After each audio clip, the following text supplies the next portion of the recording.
One late night in Paris, Driss is driving his boss Philippe about. When waiting in traffic becomes too dull, Driss exceeds the speed limit and begins driving at high speeds, evading other cars and disregarding traffic signs. This forces the police to pursue him, and Driss bets €100 that he will lose them. However, after driving beneath a bridge, the cops catch up and attack them from all sides. Driss, on the other hand, does not appear to be concerned, and this time he bets €200 that he can arrange for an escort. When the authorities force him to leave the car, he begins to act out, being insulted and claiming that Philippe is unable to move and that he is driving him to the hospital. The officers discover evidence of this when they uncover the wheelchair in the trunk, and as they approach Philippe, they notice him convulsing, which is also an act. Given the nature of the issue, the cops forgive Driss for exceeding the speed limit and offer to accompany him to the hospital. Driss celebrates winning the bet by playing September by Earth, Wind and Fire. When they get at their destination, he shares a cigarette with Philippe as soon as the cops leave. Driss pledges to handle it and drives them away before the medical staff can locate them. This friendship started some months ago. Philippe and his helper Magali are conducting interviews to locate a new caregiver for him. But it isn't going well because all of the applicants have extremely typical or embarrassing responses to their interview questions. But they're taken aback when Driss bursts in, ignoring the fact that it's not his turn yet because he merely wants some paperwork signed stating that they will not hire him so he can receive unemployment benefits. He's frank and disrespectful, even hitting on Magali, but Philippe finds him amusing and invites him back the next day with his signed documents. Driss returns to his impoverished neighborhood house and tries to take a bath as all of his younger siblings bother him, only managing to do it on time thanks to his older sister Mina, who is more responsible than the rest. While waiting for their mother to come, he peeks out the window and spots his brother Adama exiting a suspicious vehicle. When the child enters the apartment, he just states he was at school and then leaves after taking his bag, making Driss even more convinced that he is up to something. When his mother arrives in the evening, he presents her with a Fabergé egg he stole and informs her that he has been on vacation when she inquires. She's not happy to see him, though, because he went missing for 6 months and never phoned, and now he's popped out of nowhere, as if her home were a hotel. She pushes him out and tells him not to return since she's had enough of his lies and has other children to care for. Driss spends the night smoking and snacking with some neighborhood buddies. The next day, Driss returns to Philippe's house for his papers, and he is greeted by Yvonne, the housekeeper, who shows him around and informs him about Philippe's daily routine. She also shows him the room he would have for himself, which includes his own bathroom. Driss can't stop staring at the bathtub before being taken to meet Philippe, who not only hands over the signed sheet of paper, but also offers him a job. Driss accepts the 1-month trial, and Philippe bets he won't make it 2 weeks. After taking his belongings to his room, Driss is instructed how to care for Philippe. He must learn how to keep his legs active, how to transfer him to a wheelchair, and how to assist him with showering and changing his clothes. Things become difficult when Driss realizes he needs to put on some high stockings and even clean his buttocks after Philippe uses the bathroom. But no matter how much he complains and claims he won't perform the duties, he eventually accepts them as part of his work. Later in the evening, while enjoying a snack on the roof, he is stopped by Philippe's daughter Elisa and her boyfriend Bastien, who are looking for a private place to make out, and he kicks them both out for refusing to share his beer. Driss rapidly adjusts to his daily schedule with Philippe, even if he makes certain mistakes that he learns from, such as passing the phone to Philippe instead of putting it in his ear or forgetting the baby monitor while taking a bath. He also learns to organize his mail into several folders, most of which he opens for Philippe, but there are a few confidential ones that he is not permitted to see. When he discovers a leaflet promoting female escorts, he decides to create a file specifically for them rather than tossing it away, as Philippe suggests. However, this new existence is not just about employment. Driss continues to have a nice time, attempting to hit on Magali but failing, and occasionally calling escorts to join him in bed. One morning after Yvonne arrives in his room to chastise him for being late, she discovers some dangerous weapons in his backpack, but makes no comment on them. Driss' job today is to transport Philippe around, but he refuses to load him into the back of a truck as if he were cargo, so he takes him in one of the nice vehicles that don't get much use. Philippe, who initially believes this is inappropriate and that they should be pragmatic, soon becomes enthused about the prospect of a faster, less boring voyage, despite Yvonne's objections. When they try to leave the building, a neighbor parks at the entryway, despite the notice on the door that indicates it's forbidden. Driss takes no time in pursuing the guy, seizing him by the front of his shirt and threatening him until he moves the car. Philippe is impressed by his acts, but Yvonne, once again, disagrees. The two walk to a museum, where Philippe intends to buy a piece of artwork that Driss believes is not worth the money because it is only a red splotch on the canvas. Afterward, Philippe talks with a relative, who informs him that everyone is concerned about Driss because he is violent. He's also discovered that he has a criminal past, but Philippe doesn't mind. He admires Driss since he doesn't pity him and enjoys playing around with him. After another fruitless attempt to hit on Magali, Driss has dinner with Yvonne in the kitchen, while Philippe dictates a letter to her. Yvonne, claiming it's a private talk, switches off the baby monitor and begins to explain what's going on. Philippe has pen pals with a woman named Eleanor, and they are the letters he didn't let Driss read. However, he has never met Eleanor in person. Their relationship is solely through correspondence. Speaking of love, Driss taunts Yvonne about the looks the gardener gives her before retiring to bed. He's attempting to sleep when he hears strange sounds coming from the baby monitor. Philippe is having difficulty breathing. Driss can't ignore him, so he goes to his room and gently walks him through the assault with calming words and a wet cloth to wipe his face. Philippe ultimately falls asleep, only to wake up moments later, claiming he needs oxygen.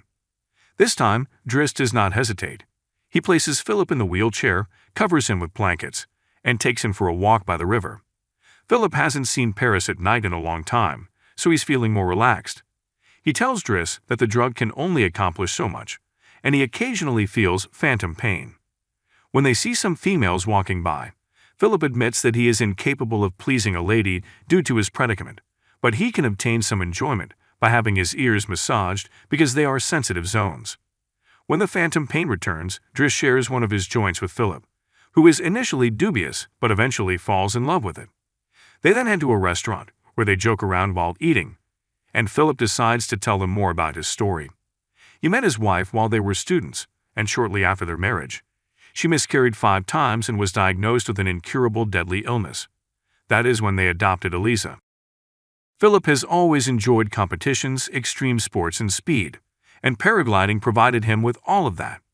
He crashed and broke his vertebrae during a paragliding trip due to terrible weather, yet he still believes that his true handicap is not the chair but life without his wife. After some more joking, Philippe remembers the date and realizes Driss has completed his 1-month trial period, and he is now formally hired. But he must first return the Fabergé egg he stole as a gift from his wife. She would give him one every year, and he has exactly 25, reflecting the length of their marriage. The next day, Driss approaches Mina as she is leaving school, who is offended because he hasn't responded to her messages other than asking her to seek for the egg. She also informs him that some cops have been phoning their home. He then meets Adama, who admits to being found with 30 grams on him. Driss wants to take Adama to lunch, but he declines and instead gets into the same suspicious automobile as before. Driss is later allowed to accompany Philippe when he dictates a letter to Magali on behalf of Eleanor. He feels Philippe's purple prose is uninteresting and should be more direct.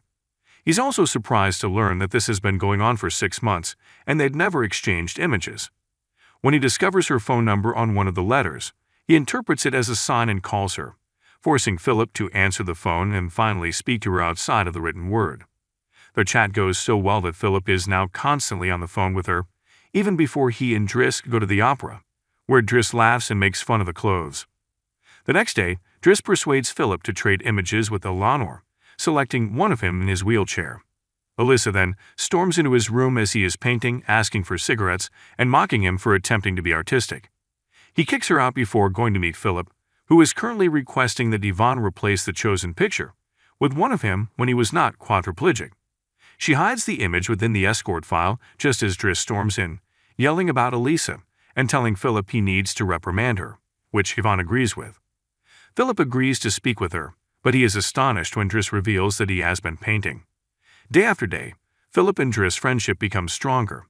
Driss takes him to play in the snow and brings him along on his runs. Philippe buys him his first suit and scolds his daughter, as Driss listens to him through the baby monitor. When Driss completes his first painting, he shows it to Magali, who slaps him when he attempts to kiss her. Philippe, on the other hand, enjoys the picture and has promised to attempt to sell it. The two of them having a terrific time together, doing things like upgrading their cars, sharing joints, and even hiring escorts. Philip isn't really pleased about his birthday. Every year, he appears to be startled that they are hosting a celebration and has to meet with all of his family who only come to see him on the date to make sure he is still alive. Philip claims it will all be quite boring. While he and the guests listen to live classical music, Driss searches for Elisa, who is crying in her room after taking some of Yvonne's pills, which will not kill her as intended. She's distraught since Bastien broke up with her and called her a tart, so she begs Driss to speak with the lad, which he agrees to do for a fee. Meanwhile, Philip shows Driss artwork to a relative and convinces him to buy it for 11,000 euros. Driss returns to the dining room and speaks with Yvonne, who informs him Magali is in a relationship with someone named Fred. But things are difficult at the moment, giving Driss optimism. As the celebration winds down, Philip forces Driss to listen to some of the most important songs in classical music history, but he can only laugh in response. After the band finishes, he takes out his iPod and plays Earth, Wind, and Fire's Boogie Wonderland before dancing in the middle of the floor. He's an excellent dancer who persuades the others of the party to join him and dance, which Philip adores seeing. Later, while putting Philip to bed, Driss opens Eleanor's most recent letter to him. She has sent him a picture of herself, which shows she is quite attractive, and has suggested that they meet next week when she visits Paris. When the date arrives, Yvonne and Driss put Philip through hundreds of costumes until they discover the right one. And as Yvonne will be taking Philip to the date, Driss takes his day off to visit Bastien and threatens him until the youngster agrees to apologize to Elisa and bring her croissants every day. He also asks him to repair his hair. Later, he pays a visit to his mother at work, but merely to observe her from a distance. At the restaurant, Yvonne and Philip are waiting for Eleanor, who has arrived late. After an hour of waiting, Philip gives up, contacts Driss to request that he take him away, and then exits the restaurant without realizing Eleanor is also arriving.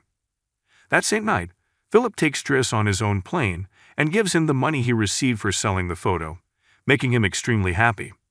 They make it to the countryside the next morning, and Philip decides to go paragliding, pulling Driss along with him. Driss refuses to participate, but after initially freaking out, he eventually enjoys the experience. When they get home, Adama waits for Driss and scolds him when he notices the scars on his face. Adama refuses to tell Driss what is going on in his life, so Driss has him wait in his room while he phones Mina and tells her not to worry before going to bed with Philip. Philip, on the other hand, has not yet fallen asleep. After forcing Driss to gaze at a painting with him, he questions him about his family, which Driss initially refuses to discuss but soon relents. It turns out Adama isn't his brother, and his parents aren't his parents, they're his aunt and uncle. They'd brought him from Senegal when he was 8 since they couldn't have children, and his real name is Bakiri. But because other kids had that name, they nicknamed him Driss, which later became Driss. One day, his aunt magically conceived, and after his uncle died, there were additional men and children. Philip fires Driss so he may be with his family since he cannot spend his entire life caring for an elderly guy, just as Driss had done with Elisa. The next morning, once Bastien has delivered his daily croissant and has a nicer hairdo, Driss packs his luggage and prepares to leave. Magali arrives to say her goodbyes, and as Driss tries to hit on her one final time, Magali introduces him to her significant other, Fred, short for Frederic. Magali isn't interested in guys, so Driss gives up on the spot. On his way out of the house, he returns the baby monitor to Yvonne and mocks her for lying to him about Magali, only to mess with him. In exchange, she hands him the escort file he had started, and he is unhappy to see that the picture he had chosen is buried inside. Driss tosses away the file but retains the snapshot for himself. Once outside, he notices a car blocking the entrance again, so he begs the driver to move aside, even though he no longer works there. When Adama calls him out on it, Driss responds that it's a matter of principle. A few hours later, the two boys walk to the station to pick up their mother, while back at home, Philip is having his first meal with his new babysitter, who is stuffy and monotonous, and Philip decides to leave him before even eating. Nobody is present to chastise him for having a date with the gardener because Yvonne is away. As time passes, Driss returns to his former life. He meets up with his old buddies again and instructs the men in the strange automobile not to harass Adama anymore.